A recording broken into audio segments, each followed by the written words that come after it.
이 사무엘하 이 7장 1절부터 17절에 있는 이 말씀은요.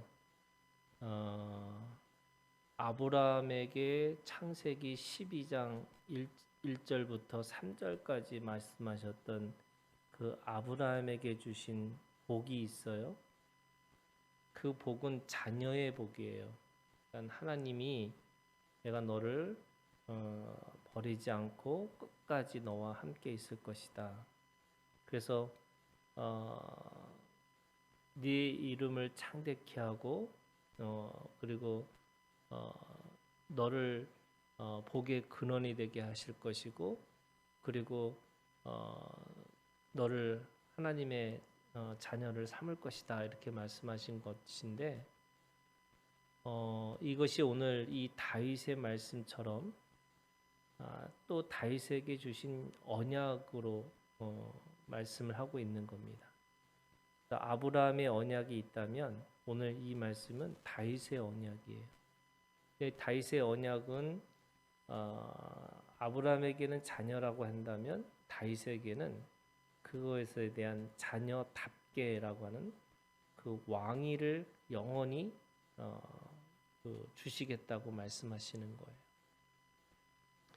그래서 그 다윗의 언약을 통해서 자녀가 자녀답게 사는 것, 그래서 영원히 그 다스리는 자로 살 수 있다고 말씀하고 있는 거고, 그런 의미에서 마태복음 1장 1절에 아브라함과 다윗의 자손 예수 그리스도의 세계라라고 말씀하셨는데, 그것이 아브라함의 약속, 언약과 그리고 다윗의 언약을 통해서 예수님이 우리 가운데 오셨다라고 말씀하고 있는 거죠.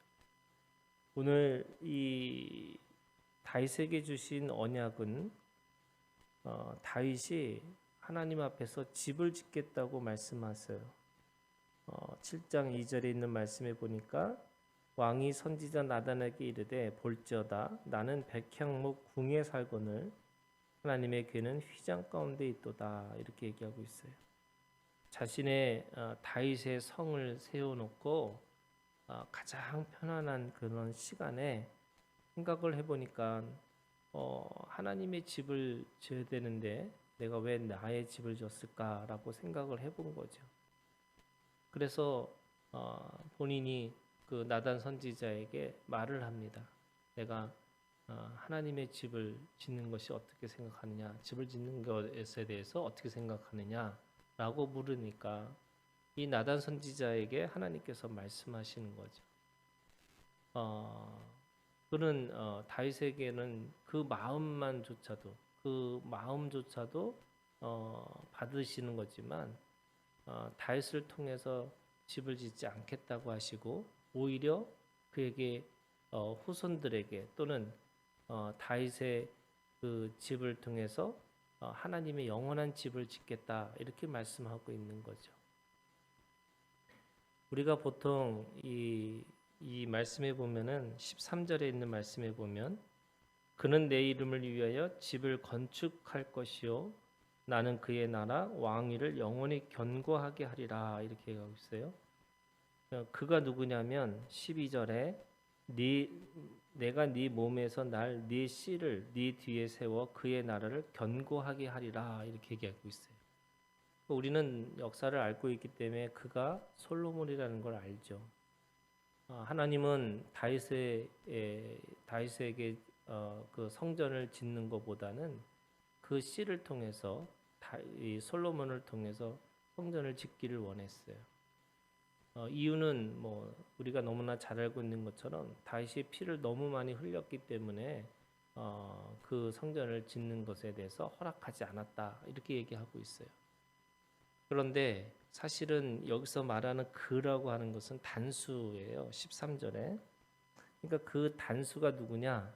사실은 우리는 솔로몬이라고 하는 성전이 아니라 바로 그 영원한 하나님의 나라를 세울 예수 그리스도라는 것을 알 수 있는 거죠. 그렇기 때문에 언약의 성취는 솔로몬을 통해서 성취되는 것이 아니라 예수님을 통해서 성취되어지는 겁니다.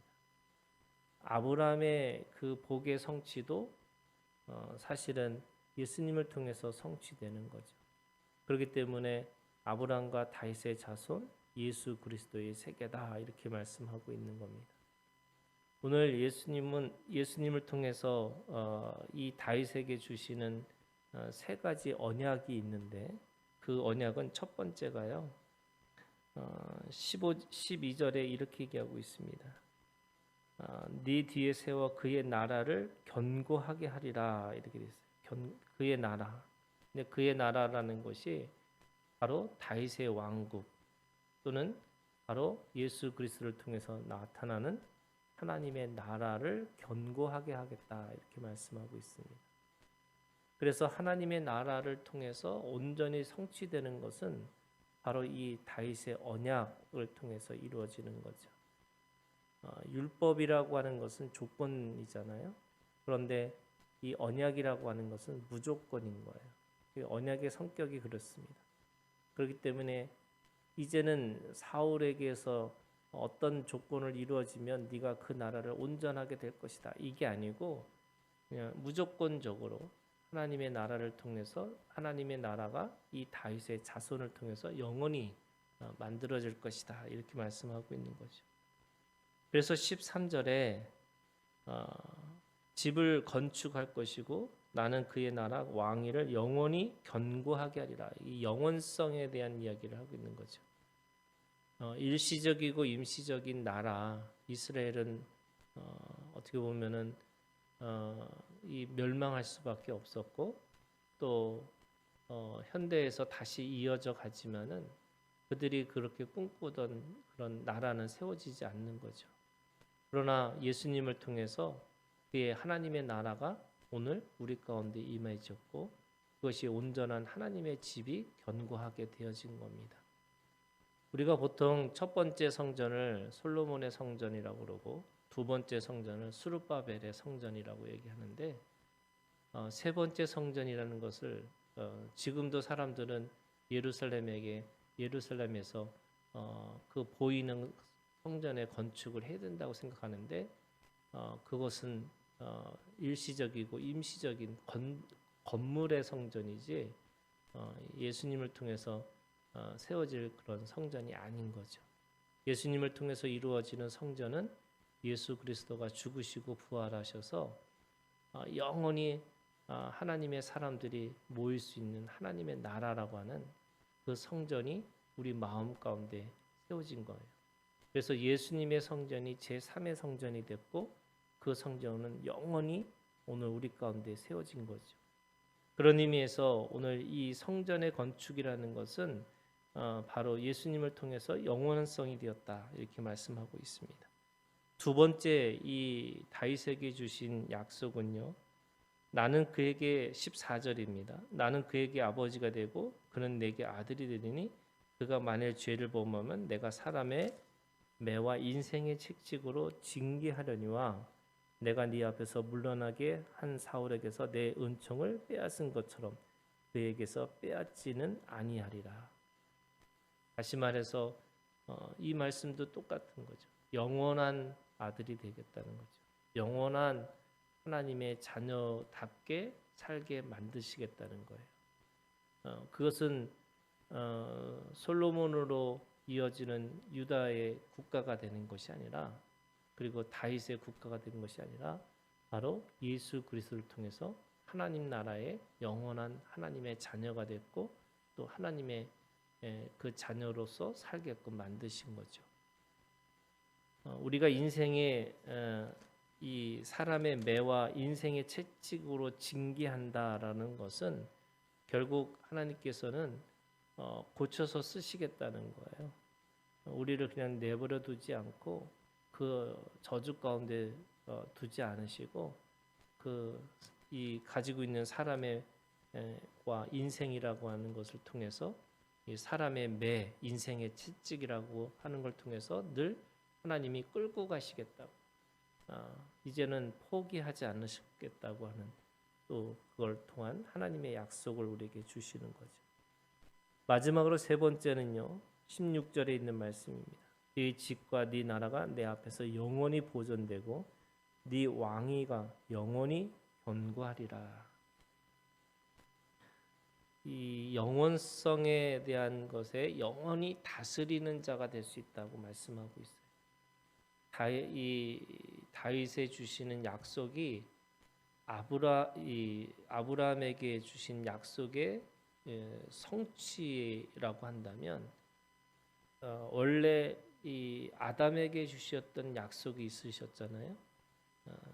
생육하고 번성해서 땅에 충만하고 그리고 땅을 정복하고 다스리라고 말씀하신 거예요. 예수님을 통해서 모든 세상의 것들이 굴복했고, 그래서 예수님이 모든 세상의 권세를 가지셨고, 그 권세를 그리스도인이라고 하는 예수님을 믿는 모든 사람들에게 주신 능력이 다스리는 능력을 갖고 주셨던 거죠. 그런 의미에서 우리가 믿음이라고 하는 것은 결국 이 왕권으로 세상을 다스릴 수 있는, 세상에 속박되고 내가 세상에 가지고 있는 정신에 붙들려서 살아가는 것이 아니라 세상을 다스릴 수 있는, 세상의 가치를 그것과 싸워서 이길 수 있는 그런 능력을 우리 가운데 주셨다고 말씀하고 있는 거죠. 오늘 이 세 가지 약속, 하나님의 이 자녀로서의 영원성, 그리고 그 자녀를 통해서 하나님께서 끝까지 포기하지 않으시고 성장시키시겠다고 하는 약속, 그리고 그걸 통해서 영원히 다스리는 자가 되겠다는 약속, 이것이 다윗에게 주신 약속입니다. 오늘 보이는 성전을 짓겠다고 하는 그 마음을 통해서 다윗에게 약속을 주셨지만, 오늘 우리는 영원한 하나님의 나라를 꿈꾸면서 이 다윗의 약속이 예수 그리스도를 통해서 드러났고, 오늘 예수 그리스도를 믿는 모든 사람들에게 이 약속이 유효하다라고 말씀하고 있는 거죠. 오늘 이 약속을 가지고 살아가는 오늘 우리가 되기를 주님의 이름으로 축원합니다.